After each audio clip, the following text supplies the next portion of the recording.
The Miami Dolphins are in a tough spot right now. After back-to-back disappointing losses, the team is facing a crisis, and the quarterback situation is right at the center of it. Let's not sugarcoat it, nobody is thrilled about the options they have. It feels like the whole season is on the verge of slipping away, and it all boils down to the choices the Dolphins made with their quarterbacks. Right now, they're looking at three possibilities: Skylar Thompson, Tim Boyle, and Tyler Huntley. Let that sink in for a second. These three quarterbacks have combined for just 17 regular season starts. That's it. And if that doesn't raise a red flag, how about this: their combined passer rating? A dismal 69.8. To give that some context, it would have been dead last among qualifying passers in both 2022 and 2023. So, yeah, it's not exactly inspiring.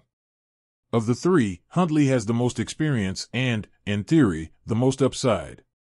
He brings some mobility to the table, which Thompson and Boyle can't really match. But let's not get carried away here.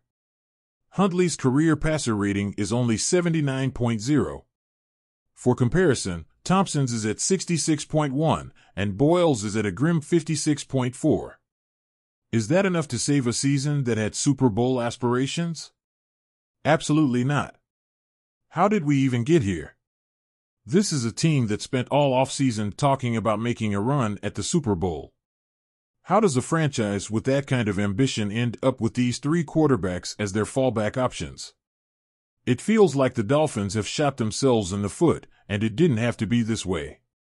In the offseason, there were plenty of veteran quarterbacks on the market. But the Dolphins didn't bite. They decided to stick with the status quo, bringing back Thompson and signing Mike White. They didn't bring in anyone else, no proven veteran backup with real NFL experience. That decision is haunting them now. When Tua Tagovailoa went down, they were left scrambling. And here we are, talking about Skylar Thompson as a potential starter again after he struggled mightily in his first few starts. Remember Thompson's start against the Seahawks? That game raised every red flag imaginable. His pocket presence was shaky, and his ability to read defenses and make quick decisions was nowhere near where it needed to be. The question that's on everyone's mind is, how could the Dolphins, knowing Tua's injury history, not bring in a better option? The excuses are already flying. Some are saying the Dolphins didn't have the cap space to bring in a proven veteran. But that's just not true. The team still has around $6 million in cap space, and let's look at some of the quarterbacks they passed on. Carson Wentz is playing for the Chiefs with a $2.2 million cap number. Jimmy Garoppolo, who has experience in a similar offensive system, is with the Rams for $3.2 million. Mason Rudolph and Joshua Dobbs are on contracts that would have easily fit within Miami's cap situation. Is anyone really going to argue that these quarterbacks wouldn't have been better options than what the Dolphins have now? Garoppolo, in particular, stands out. He's had success in the same kind of offense that Mike McDaniel runs, and even though he had to sit out the first 2 games of the season, wouldn't he have been a great option?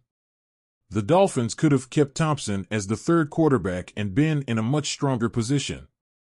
There's also the idea floating around that bringing in a veteran might have unsettled Tua, who hadn't yet signed his new contract. But that excuse doesn't hold up either. From the start, the Dolphins made it clear that Tua was their guy. Signing a veteran backup wasn't going to change that. Other teams did it. The Rams signed Garoppolo knowing he'd be a backup, and the Chiefs did the same with Wentz. Why couldn't the Dolphins do that? And if those options didn't work, what about guys like Joe Flacco or Jameis Winston? Both of them are playing on affordable contracts, and the Dolphins easily could have made a move.